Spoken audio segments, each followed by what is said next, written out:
Hey there, friends. If you're like me, over 50, a little grayer around the edges but still drawn to that endless blue horizon, you know the dream of sailing around the world doesn't fade with age. In fact, for many of us it burns brighter than ever. But here's the truth. The sea doesn't care how many birthdays you've had, how many miles are in your logbook, or how strong your spirit is. It plays by its own rules. Always has. Today, I want to talk about some of the biggest mistakes I've seen sailors over 50 make when setting off on a world voyage. And I'm not pointing fingers. Some of these lessons I've learned the hard way myself. They're the kind of mistakes that sneak up on you because they're rooted in confidence, routine, or just good old-fashioned stubbornness. So whether you're prepping your first big crossing or already a few oceans in, take a few minutes, grab a coffee or a cold drink, and let's walk through these 10 fatal mistakes. Because we're not just out here to chase sunsets, we're out here to make it home too. Let's be real. Sailing is hard work. It's climbing, crouching, lifting, bracing, reacting fast when the unexpected hits. When you're over 50,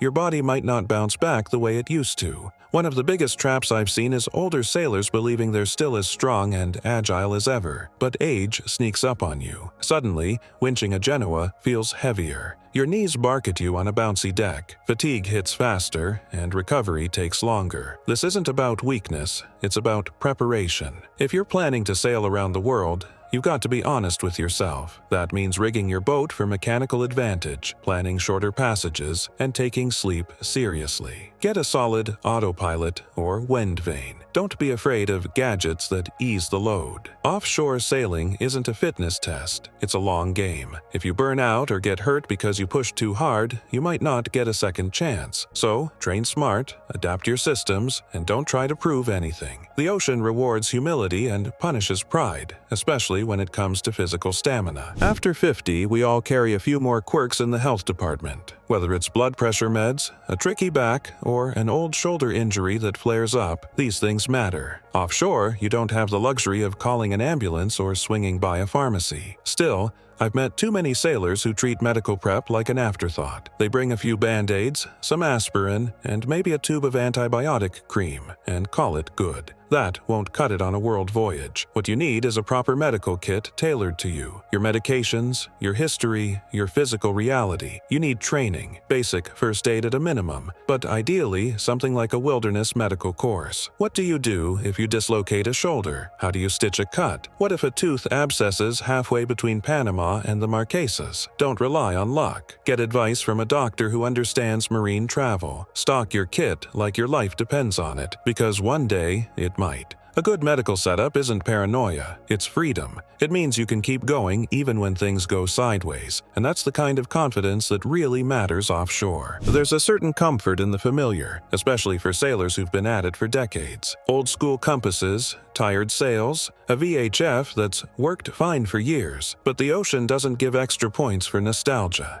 One of the most dangerous habits I see is clinging to outdated gear out of sentiment, habit, or budget consciousness. It's not just about having the latest toys, it's about having reliable, tested systems that will actually perform when you need them most. Is your rigging more than 10 years old? Your through hulls original to the boat? That old wind instrument flaky in squalls? These are warning signs, not charming quirks. Tech moves fast, and so does corrosion. If you're heading around the world, everything on your boat has to earn its place. Swap in newer safety gear. Upgrade that crusty GPS. Replace those worn sails before they split mid-passage. It might sting the wallet now, but it could save your boat or your life later. This isn't about buying shiny gadgets, it's about trust. Can you trust your gear to work after 2 weeks at sea in rough weather? If not, it doesn't belong on your boat. Period. Plenty of cruising couples out there fall into the rhythm of sharing everything. Sailing, cooking, watch shifts. It's a beautiful way to live. But one of the fatal blind spots I see, especially in older sailors, is assuming that your partner will always be able to help. What if one of you gets sick? Falls? Is too seasick to function? What's your plan then? The risk of something happening to one person increases with age. That means the other person needs to be able to handle the boat alone. And not just in good conditions. I'm talking about reefing at night, navigating a squall, calling for help. If you're not regularly practicing solo ops, you're not ready. Redundancy matters. Cross-train. Make sure both of you can manage every system aboard. Have written cheat sheets. Practice drills. Set up your boat so it's manageable with one set of hands in rough conditions. The sea doesn't pause because you're short-handed. It doesn't care if you're tired, or scared,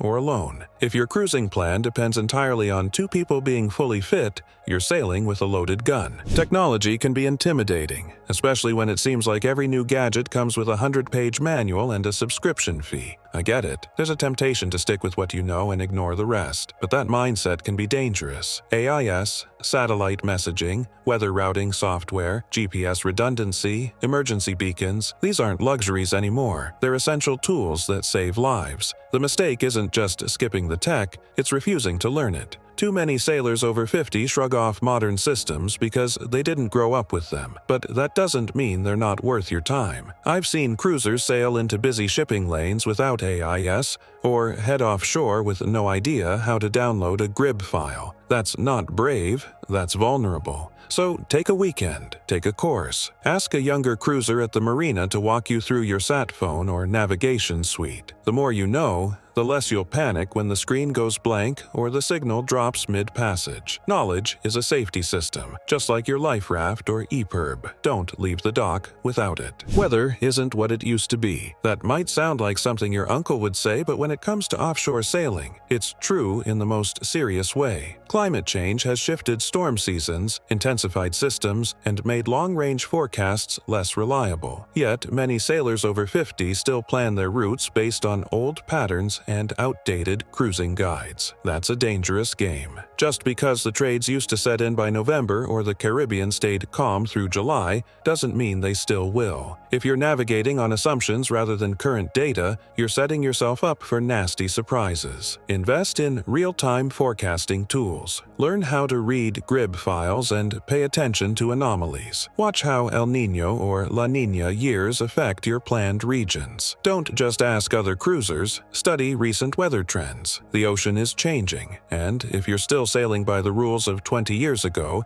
you might find yourself in the path of a storm that wasn't supposed to be there. Respect the new patterns. They're here, whether we like it or not. Not every boat that's good for a weekend sail is fit for crossing oceans or living aboard for years. I've seen more than one sailor over 50 make the mistake of picking a boat based on nostalgia, aesthetics, or a sweet deal, only to find out later it's a nightmare for real long-term cruising. Maybe the cockpit's too exposed, the motion too harsh, or the system's too complex to maintain on your own. Maybe the engine's tucked into a space your back can't handle anymore. Or maybe it just wears you down with constant repairs because it wasn't built to take the kind of punishment a circumnavigation brings. Comfort, simplicity, and durability matter more than ever when you're older. You don't want a boat that needs you crawling through tight lockers or winching sails that weigh a ton. You want something that sails safely, handles predictably, and lets you rest when you need to. Choose with your future self in mind. That dream boat from your 30s might be the wrong match for your 60s. You've been sailing for decades. Maybe you've done thousands of miles, survived a few gales,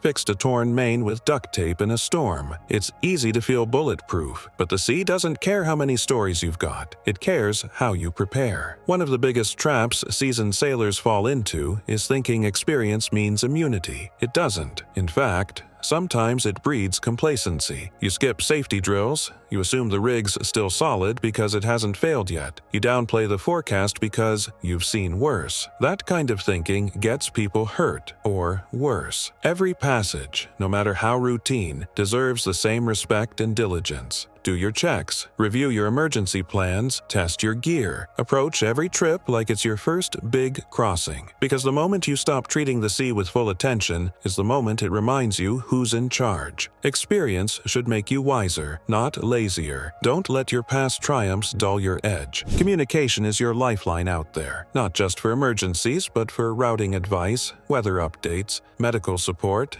and peace of mind for loved ones. Too many older sailors go offshore with a single VHF and maybe a handheld as backup, thinking it's enough. It's not anymore. We live in a world where satellite communication is more accessible than ever, and there's no excuse for not having at least 2 reliable ways to reach the outside world. That means an EPIRB and a sat phone. or a Garmin InReach and a working SSB setup. Maybe even a Starlink system if you're cruising coastal regions. Because when the unthinkable happens, a rig failure, a medical emergency, a hull breach, your only hope might be pressing a button. But if the battery's dead, the antenna's cracked, or the signal can't get out, you've lost your lifeline. Think of redundancy not as overkill, but as basic seamanship. You'd never sail without spare lines and fuses. Don't sail without backup comms. When you've earned your sea legs and you're finally setting off on that dream voyage, it's natural to want a bit of comfort. A cozy cabin, air conditioning, maybe a wide beam with space for guests. Nothing wrong with that,